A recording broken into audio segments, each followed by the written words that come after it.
Hello! We are players who have enjoyed playing this game for a long time. When the classic version was announced, we were all very hopeful because we thought it would bring back the old game we had been missing for years.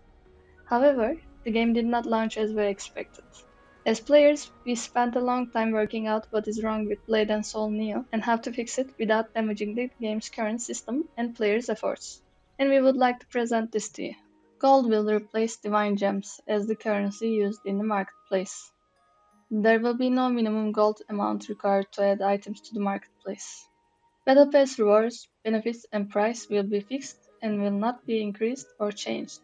Rewards of the Battle Pass will be 50 gold chests, equivalent to an average of 97.5 gold, and 20 Mystic Badge fragments. Repeat rewards for players who have finished the Battle Pass will be 1 Ancient Lunar Meadow Hourglass per 20,000 points or up to 10 times. There will be benefits in addition to the existing ones. Having a Battle Pass active will allow personal trading between players. Personal trading will be possible for items that can be bought and sold on the marketplace.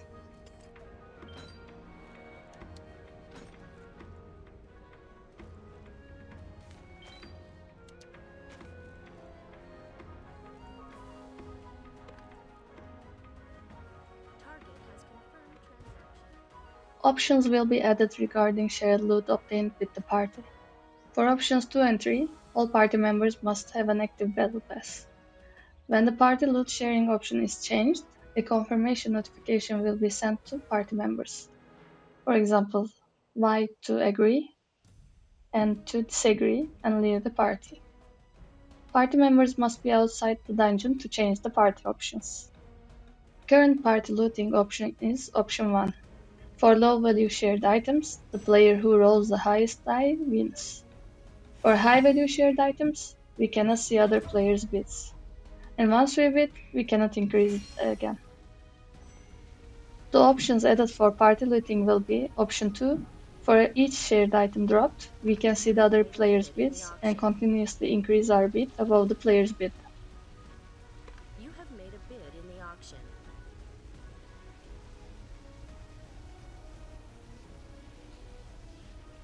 You have made a bid in the auction.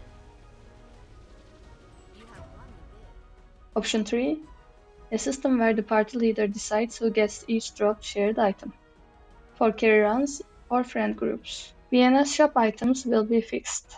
Cosmetic items will be priced so that they cannot cost more than 1 gold or 1 mysterious mystic badge powder per 20 divine gems. Exchange of your divine gem to 2k, 5k, and 10k coupons will be available. This coupon will be tradable. No new products will be sold except for cosmetic items, divine gem coupons, and character services. There will be no discounts or divine gem purchases, no package or event products. Equipment will progress through upgrades and evolutions.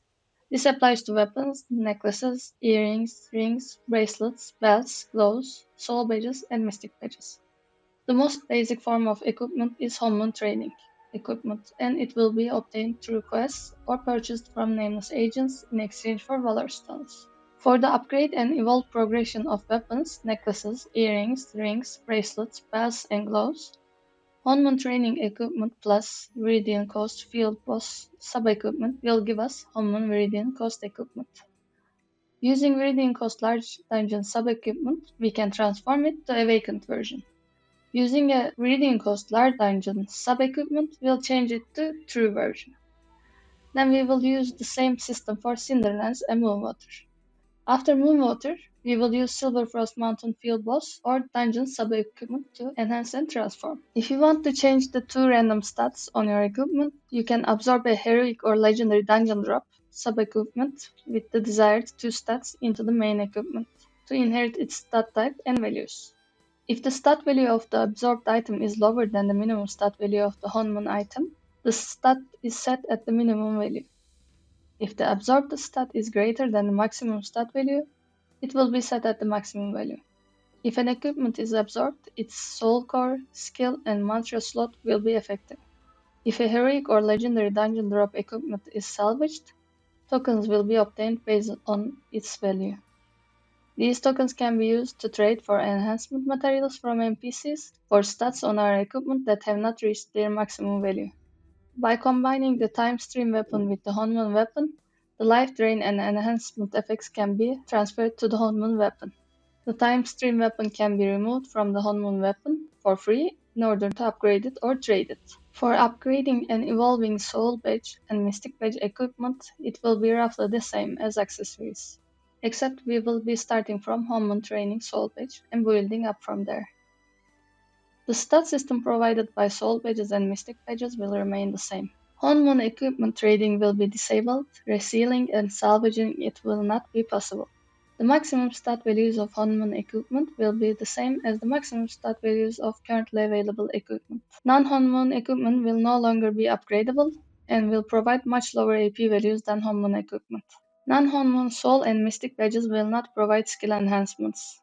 Previously upgraded non-Honman equipment will be reset to their base form, and the resources spent by the player will be refunded. A special inventory will be added for the Martial Tome solely for adding skill books. Transferring skill books to this special inventory will be free, but removing them will require gold and valor stones, or skill book fragments depending on the skill book's level. Skill books in the special inventory will allow us to change skills for free, provided we are not in combat. The number of skill slots we have in accessories will determine how many different skill books we can activate at the same time. One power skill slot will be available on all accessories innately.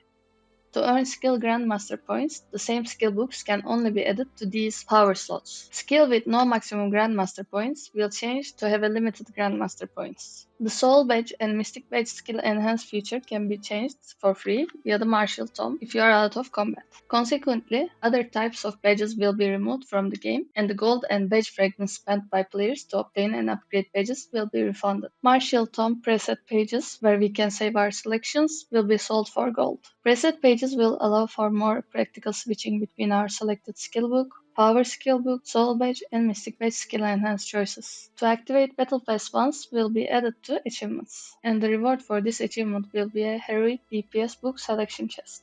This chest will be character specific and will only contain one of the main DPS skill selections for that class. If the selected book needs to be changed later, the skill book can be salvaged to obtain a special fragment, which then can be transmuted back into a chest by paying a small amount of gold. The Honman Blessing system and the Honman Recovery potions will be removed from the game. Normal and hard mode options will be added for dungeons. In normal mode, dungeons can be completed easily as they currently are. Basic rewards can be obtained upon completing a dungeon in normal mode. Hard mode will include challenging mechanics, mini challenges, and situations such as the boss wiping the party out in case of failure. The complete version of the split dungeons for hard mode will be added as a different dungeon. Basic and special rewards can be obtained upon completing a dungeon in hard mode. Debuff resistance and debuff accuracy will not affect PvE. The 30-second duration of the empowering potion will be increased to 6 minutes. The threat values of the empowering potion will be adjusted to be sufficient. A DPS meter will be added, displaying a list showing which skills the party and individuals used, how many times, and how much damage they dealt. The character window will display the percentage of character stats effects. Before being able to create a level 45 character, the game will require player to complete the main quest once. All arena and battleground modes will be added to the game. Duel match, 1 vs 1, all stats will be fixed. Tag match, 3 vs 3, all stats will be fixed. Whirlwind Valley, 6 vs 6, your stats apply. Beluga Lagoon, 6 vs 6, your stats apply. Nova Core, 6 vs 6, your stats apply. The added modes will be active sequentially during times when Beluga is active. Even when these modes are not active, players who wish to do so will be able to engage in practice matches with each other. The maximum achievable debuff accuracy will be higher than debuff resistance. Debuff accuracy will be easier to obtain than debuff resistance. There will be no buffs that increase debuff resistance or debuff accuracy. Debuff resistance included in the empowering potion will be removed. The lower levels of the Naxxum boss will be added. The production cost of Moonwater Legendary Weapon Design with Forgekeeper profession will be reduced to a more reasonable price than 200 gold per unit. The water pool where the horn spawns in the Beluga Lagoon map will be lowered to prevent the player from entering the water dash animation, as it causes our character's teleportation issue. Simply logging in will be sufficient to receive the login reward. Purchasing gold, items, or similar stuff from bot accounts will be prohibited and strictly penalized. To protect the classical theme of the game, no new equipment types will be added, such as soul, meteora, talisman, etc. No passive stats specific to equipment or items that provide buffs when active under certain conditions will be added. No new classes will be added after the Warlock class, such as Soul Fighter, Gunner, Warden, etc. No major or fundamental changes will be made to skills, nor will third specs, reworks, ultimate skills, or similar features will be added. No additional systems encouraging players to create sub-characters will be added to the game. We love this game and we are here to help bring back its old spirit. We hope you hear our voice and that the game is revived. Please listen to the community's voice.